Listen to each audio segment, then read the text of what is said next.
there's a whole world of difference between attitudes towards learning today or online or through social media, YouTube, these sorts of things versus learning in person in a more traditional setting, right? When we're enrolled in the Canvas class or the asynchronous class or whatever, everything's on demand, right? You can message the sheikh or maybe, and you can kind of do things at your own pace. And that's nice. And it has democratized access to a lot of knowledge, but there are several components that are missing from this model that are really important, right? There's a certain respect that's due to the knowledge itself and the interaction between student and teacher that can only be found in in-person sort of settings. And these things happen all the time. Like I remember there was a lesson one time in Medina where one of the mashayikh was teaching. It was a fasting day, okay, like either Monday or Thursday, or it might have even been Ramadan, I can't remember. And it was running up to Maghrib, okay? So the lesson's going, the Maghrib adhan goes off, and all the students start to rush towards the sufra to get the dates and things like that. And the sheikh stopped them.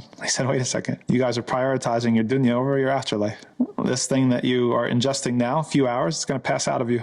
This stuff that you're learning right now, it might be the reason you enter Jannah, or it might be the reason that increases your rank into Jannah. Where are your priorities? We expect that from normal people, but if you're here in Mecca and Medina, like studying the religion, you have to be different. You have to show that you respect the knowledge more than that. Everybody's super embarrassed. Everybody comes back and they listen until the sheikh is done, right? But these sorts of things are very true. And we saw certain things like that in Medina, poor etiquette among students of knowledge, and then other examples of supremely, refined etiquette. But those are lessons that have to take place in person. And there is something that if you're really trying to be serious about this thing that is Islam and learning it, then there's going to be a certain point where you're going to have to find somebody in person to kind of have these interactions and exchanges with. And that's one of the unique things about Medina, because with Medina, at least for a long time, the University of Medina was accepting students even if they were very new to Islam, right? And if anybody, you've got the biography or the sort of the stories of